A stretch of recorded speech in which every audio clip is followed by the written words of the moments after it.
Okay, I know this story is usually paired with another story called An Occurrence at Owl Creek Bridge, but I've always felt like those two stories together don't make a whole lot of sense.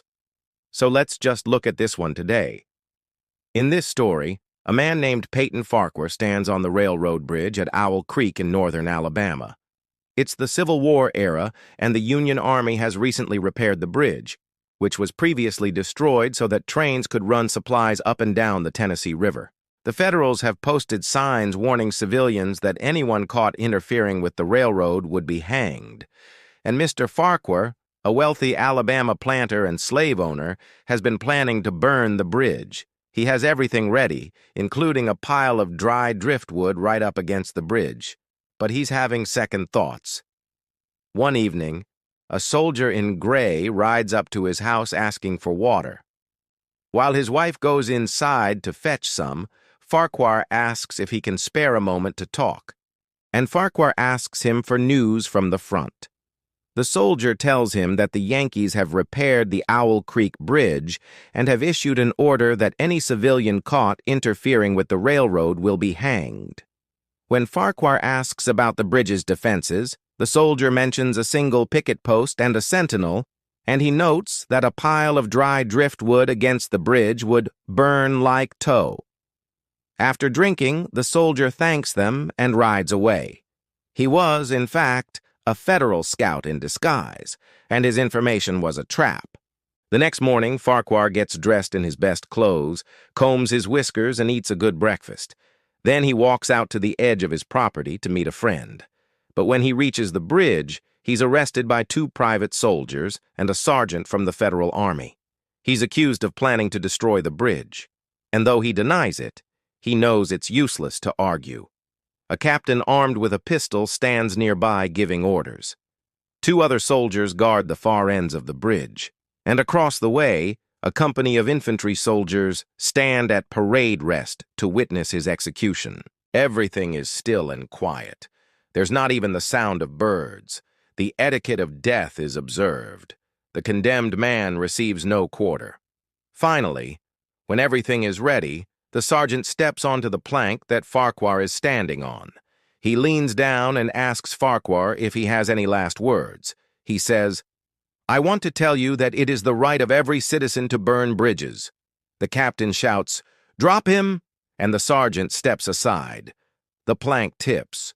Farquhar falls downward. For a moment, it seems as if he might be going to crush himself to death against the timbers. But then the rope tightens around his neck and he's suspended. He's hanging. As he falls, Farquhar loses consciousness. He is jolted awake by an acute pain in his neck and a sense of suffocation. He thinks the rope has broken and he has fallen into the creek. The noose loosens, and he freeing his hands with what feels like superhuman strength. He removes the noose and rises to the surface, gasping for air. His senses are preternaturally sharp. He sees every detail of the forest with incredible clarity. He hears the separate sounds of insects. He sees the soldiers on the bridge shouting. They begin to shoot at him. He dodges a volley of rifle fire from the company on the bank and a cannonball that explodes near him. Farquhar is caught in a vortex. He is violently spun downstream and flung onto the southern bank. The water temperature is like the sun's rays warming his skin. As he lies there, he's overcome with joy. All danger is past. He looks around and sees that the landscape is enchantingly beautiful. He pulls himself together and begins to walk home. He travels all day and well into the night. His feet are sore and bleeding. He's thirsty, hungry, and cold. Finally, he comes across a strange, untraveled road that leads him home. He sees his wife waiting for him on their veranda. She looks radiant. As he runs to embrace her, he feels a stunning blow on the back of his neck and sees a blinding white light. The last thing he remembers is the exquisite pain of a bullet piercing his brain. So we've got a few things to unpack here. First, the story takes place during the Civil War. Okay, so you can get a pretty good sense of what era this story is set in. Second, the story's told from a third-person limited perspective. We only know what the unnamed narrator tells us. For most of the story, Our primary point of view character is Peyton Farquhar. However, toward the end, we get a brief glimpse into the thoughts of the soldiers who are executing him. Third, this story is written in the style of realism. There's very little plot. Instead, the focus is on accurately depicting lifelike characters, settings, and situations. Additionally, the story uses vivid sensory details to immerse the reader in the experience. If you were there, you would hear the silence of the death watch, feel the hot sun on your skin, and see the vibrant colors of the forest. Fourth, this story employs foreshadowing. Throughout the story, there are hints that something isn't quite right. Farquhar is having second thoughts about destroying the bridge. And after he meets the soldier in gray, we see that the soldier is wearing Yankee shoes, even though he claimed to be Confederate. And of course, the signs posted by the bridge warn civilians that anyone caught interfering with the railroad will be hanged. Fifth, the story makes use of irony. The most obvious example is the dramatic irony we experience because we know something the characters don't. We know the soldier in gray is a Yankee spy, and we know Peyton Farquhar is about to be hanged. But what may be even more important is the situational irony. Farquhar wants to help the Confederacy, but his devotion to the Southern cause blinds him to the realities of the situation. His efforts to destroy the bridge ultimately backfire, costing him his life. Sixth, this story uses flashbacks. The first one occurs near the beginning of the story. It shows us the meeting between Farquhar and the soldier in gray, and it gives us insight into Farquhar's character. He's a devoted secessionist who desperately wants to do his part for the Southern cause. The second flashback is the fantasy Farquhar escapes into as he's being hanged. Although it's technically not a true flashback, it does involve a sort of time travel as Farquhar is thrown into the future where he lives the remainder of his life. But of course, this fantasy is cut short, and we are brought back to reality when Farquhar is shot. Now let's talk about themes. The most prominent theme in this story is the unreliability of perception. What we see and experience is not necessarily real or true. Just as Farquhar believes he's being hanged, but actually he's already dead, so too. We must be careful to not accept everything we see and think we know as absolute truth. Another important theme is obsession.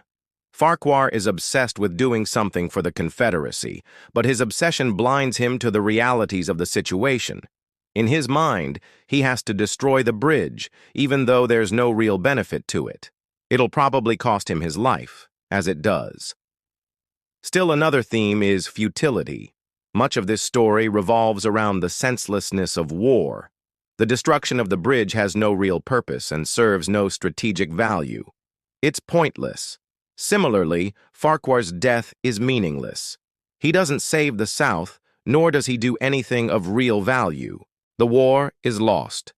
And in the end, Farquhar's death is merely a statistic, another casualty of war.